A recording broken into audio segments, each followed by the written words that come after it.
Howdy, hey, I'm Hassanite, and welcome back to Has been watching FNAF theories while doing art stuff, and now it's everybody else's problem. If the audio sounds off, it's because I am currently dog sitting for my parents at their house right before I'm moving. So the next few videos might have weird audio. We're all gonna have to deal with it.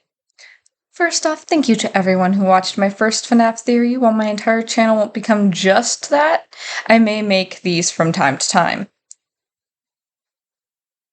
I hope to be able to streamline these better in the future, but who knows?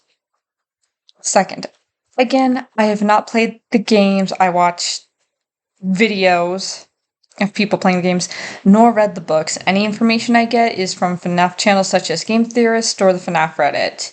At some point, I may cover the books in some capacity, like doing summaries, my personal take on them. For right now, I just do not have the time.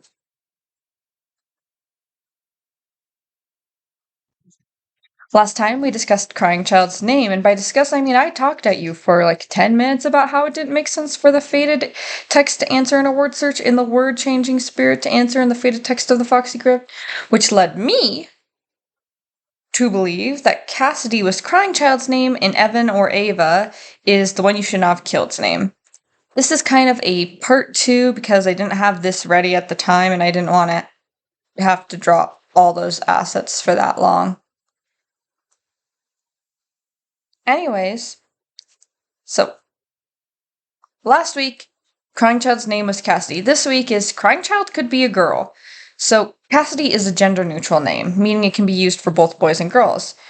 One of my main issues with my Cassidy theory is we have visual representation of Cassidy in the novels, a girl with dark hair and pigtails, which does not line up to Crying Child being represented as a boy.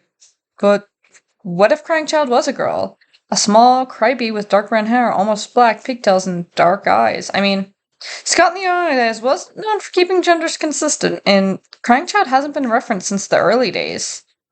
Which leaves the little girl being named Cassidy being Crying Child open. During my game theory binge session, I watched the Psychic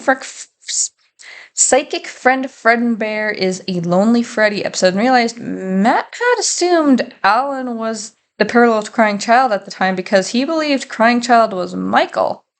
And we know that Michael and Alan are meant to be parallel of sorts.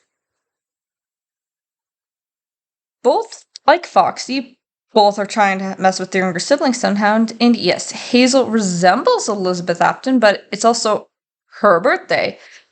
Like it was Crying Child's birthday. And it's her Foxy prize that's meant to be broken, not Alan's. Much like how Crying Child's Foxy doll is missing a head. So what if we've been wrong about Crying Child's gender like we were Golden Freddy's and puppets because they used the animatronics gender when referring to them? Now we reach really speculative stuff when it comes to the Ruined DLC.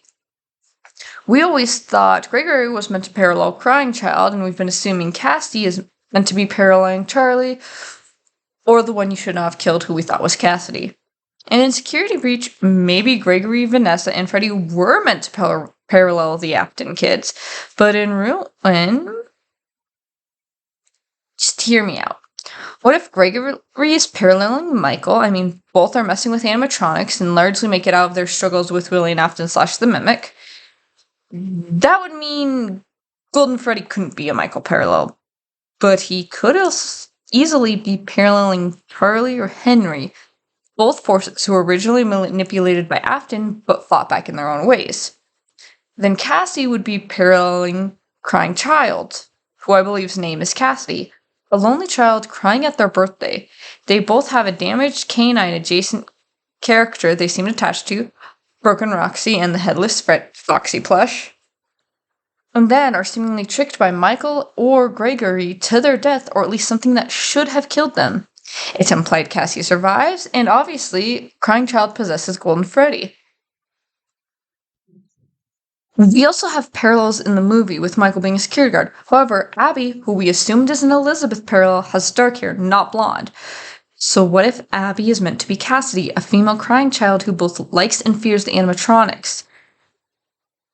This explains the weird connection she seems to have with Golden Freddy. Honestly, if Michael is Gregory and Crying Child is Cassie, then their favorite animatronics are just flipped. Gregory / Michael enjoys a variation of Freddy. Cassidy / Crying Child enjoys a variation of Foxy. Now for a segment I like to call This Feels Super Wobbly but felt worth mentioning. In Tales of the Pizzaplex 6, Nexie, there's a story called Drowning with a dark-haired girl with green eyes. Everyone assumed this is the one you should not have killed, who we assumed has been named Cassidy due to the pigtailed black hair. I'm not denying that. Cassidy is supposed to have dark black hair with pigtails. But if Cassidy is Crying Child and this girl's meant to represent Cassidy, then the green eyes further connect to the name Cassidy to the Aftons because of how big of a deal Elizabeth's green eye color is to the lore, thus fueling my Cassidy is Crying Child is a girl theory.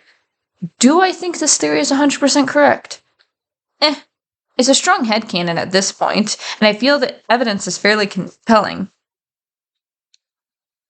But make your own decisions and choices and theories based off this. This is, again, very cursory evidence. Next time I do a FNAF theory, I'll probably do what would Cassidy being Crying Child change about the lore? This was just very connected to the last video I made, so I felt that this needed to come out before that one.